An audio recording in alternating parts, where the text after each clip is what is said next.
Bill Gates, welcome to the Daily Social Distancing Show. It's great to be on. Let's jump straight into the first question that everybody would want me to ask. You delivered a TED Talk where you predicted pretty much what is happening now. Now, thanks to the world we live in, that has sprouted a bunch of conspiracy theories, everything from Bill Gates invented this virus to prove himself right, or he knew it was going to happen and that's why he said it. Was that TED Talk about this virus, or was that a hypothetical that has now come true? Well, I didn't know specifically that it'd be coronavirus and that it would hit in late 2019. But the goal of the talk was to encourage governments to make the investments so we could respond very quickly and keep the case numbers very, very low. And so sadly, this is not a case where, I feel like, hey, I told you so. Because we didn't use that time when it was clear as the biggest threat to kill millions of people, to have the diagnostic standing by, to be ready to ramp up a vaccine factory. A few things were done. Some countries, our foundation funded some work that will help with the vaccines now, will help with the diagnostics, but most of what was called for, particularly in a New England Journal of Medicine article I did that went into way more specifics than I could in a short TED Talk, those things didn't get done, and so that's why it's taking us a long time to get our act together faced with this threat. Here's a question I have as an individual. How is it that you, as a non-government, knew this information and knew that it needed to be acted on, and governments and organizations that are specifically tasked with protecting people from this very thing either didn't have the information or ignored it? What do you think happened there? Because I know you interact with governments, you talk to organizations like the CDC, like the WHO. What went wrong? Well, there are lots of individuals who were as worried as I was. People like Dr. Fauci, who've been through various epidemics. And so when we had Ebola, Zika, SARS, MERS, we were lucky that they didn't transmit very easily. They weren't these respiratory viruses where somebody who's not very symptomatic and is still walking around can spread the disease in some cases to literally dozens of people. So the respiratory transmission, particularly because world travel is so intense, that's where I show the simulation in that speech and say, this keeps me up at night more than even war, which is no small thing. And yet, in terms of being systematic about, okay, let's run a simulation and see how would we reach out to the private sector for tests or ventilators, and what kind of quarantine would we do?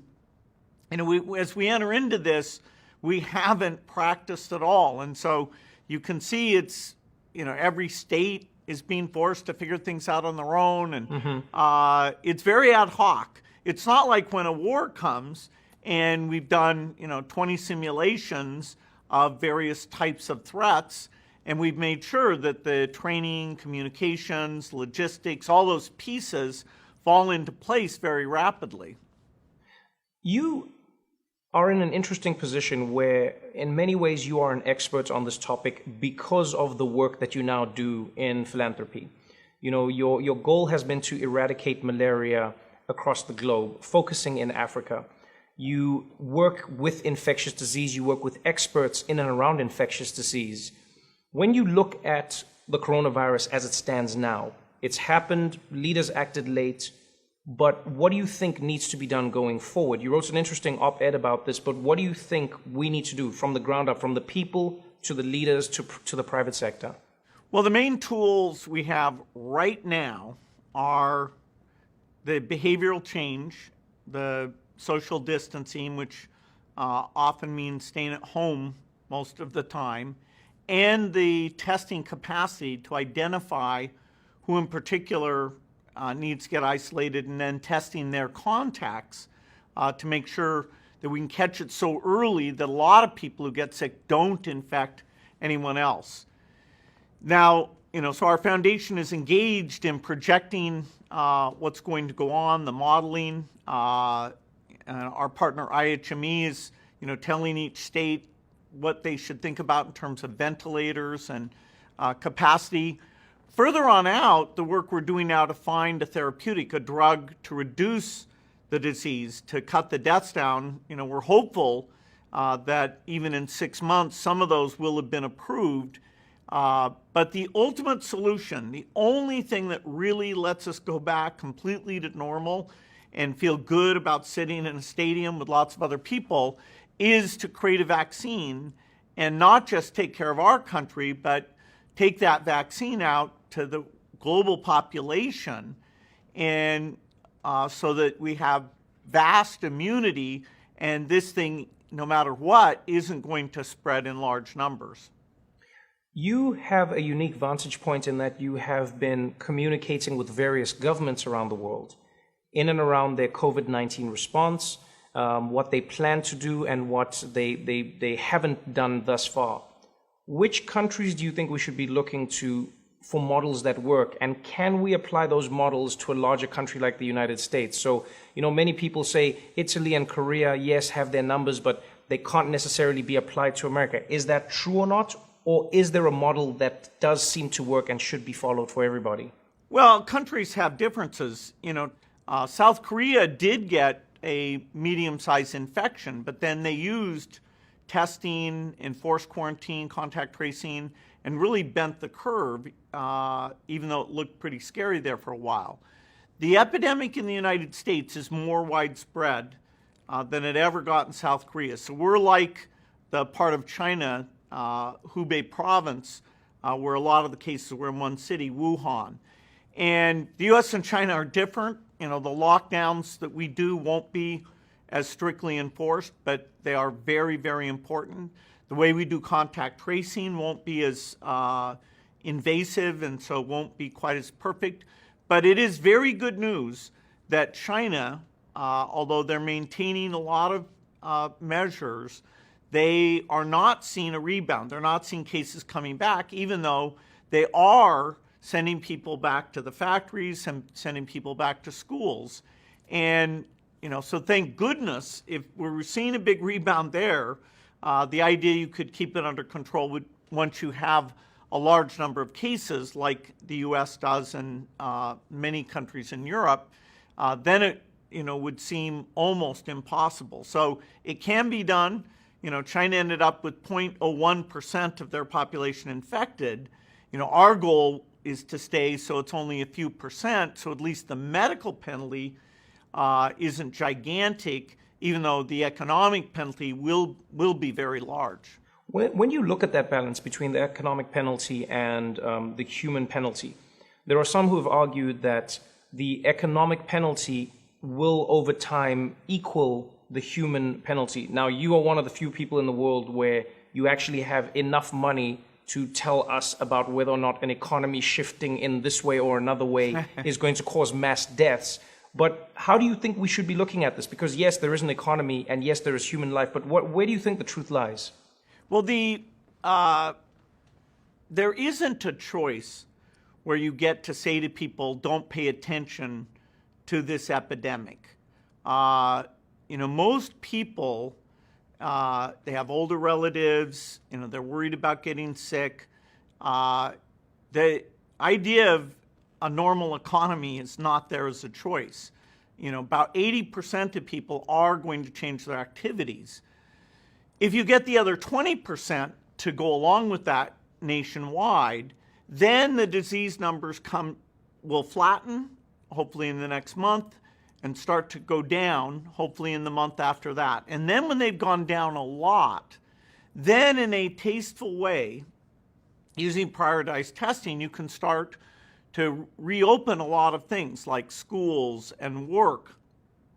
Probably not sports events, because the chance of mass spread there is quite large. Mm-hmm. And so to get back economically, taking the pain extremely now and telling those who wouldn't curb their activities, no, you must go along with the rest of society and not associate in a way that we have exponential increase in these cases, that is the right thing, even though it's extremely painful. It's unheard of. And, there are particular businesses that it's catastrophic for. Mm-hmm. That's the only way you get so you can feel like you can say to the entire population, ideally in the early summer if things go well, yes, now please do resume, and we are, through testing, making sure that it won't spread in some very, very big way. So people will need the confidence that the system is working and smart people are making decisions, and over-optimistic statements actually work against that. What do you think most people are missing right now? Because everyone has an opinion, everyone from my mom to my friends to people online, everyone has an opinion on coronavirus because we have very few centralized sources that people trust. But what do you think people are missing about this virus and this moment and what we need to be doing as people? Because we know the basics: wash your hands, stay at home, stay away from other people, try to maintain a world where people are moving as little as possible. But what do you think we're missing that people might make a mistake and exacerbate what we're going through now? Well, the thing that needs to get fixed in the next few weeks is to prioritize our testing capacity, which is going up, but making sure the right people are being tested. That will guide us in a very deep way. And who are the right people? If you're symptomatic or somebody you've been in close contact with tested positive, those are the broad categories. Of course, in the front of the line, you have health workers or essential workers who have to go, keep the food supply, the medical system, water, electricity, internet, keep those things running for the people who are mostly at home. But that doesn't use up that higher percentage of the testing capacity. We have a lot of people without symptoms who are just kind of worried, and there we need to show them that until our capacity goes up a lot, they are going to have to wait. The worst thing we have is that if it takes you longer than 24 hours to get the test result, then you don't know, you haven't been told during the very key period where you're most infectious to take extreme measures. And so we've got to get not just the numbers up, that confuses people. It's the speed of the results. South Korea was giving those results in less than 24 hours. So if we have tests that are ramping up around the world, we're going to see the numbers going up. Now, some have said that number and the mortality rate or fatality rate can be deceptive because there are so many who aren't getting tested and are recovering, and so we don't really know how dangerous or how fatal this disease actually is. What is needed in the realm of testing? Like what I'm trying to say is, I understand that you want to get as many tests as possible, but once we've tested as many people as we have tested, what are we trying to get to as an end goal? Well, for rich countries that do the right policies, you should be able to plateau and get the cases down with less than a few percent of the population infected. China, South Korea, there are countries that absolutely have achieved that. And that means that your total deaths is actually not gigantic. Mm-hmm. Now, in developing countries, the ability to do lots of testing, to have the patients who have severe respiratory distress get treatment, and do this social isolation, for developing countries, it's far harder. And so, will these measures actually stop it from getting to a large part of the population? Places like India and Nigeria. I was talking to President Ramaphosa today, who's not only president of South Africa, he's the head of the African Union, and he's a very strong voice encouraging the countries there to act quickly when the number of cases is still fairly low, which is true throughout sub-Saharan Africa right now. When you look at where we are now, the one thing that we can't deny is everybody has dealt with the coronavirus on a different timeline. You know, not just across the globe. I mean, even within the United States, you have states like Georgia and Florida that have just implemented stay-at-home orders. You have many other states that haven't done it at all. Is this going to fundamentally undermine the efforts of other states and other countries that have shut themselves down? Because if the numbers dip in one country and another country hasn't had the same amount of shutdowns or people self-quarantining, for instance, if people from Brazil travel after this, or if people from, whether it's Belarus or Hungary or any other country where a leader hasn't taken it seriously, will that not undermine the effort completely? Is there a point to doing this when everybody isn't doing it? Well, sadly, at some level of wealth, there'll be countries that no matter how hard they try, they will have a widespread epidemic. And so, again, sadly, the richer countries that do contain the epidemic will not allow people from those countries to come in, unless they are quarantined or tested or prove they're immune. And so this is going to stop people going across borders very dramatically these next few years till we get to that full vaccination. Within the United States is different because we're not going to partition the country.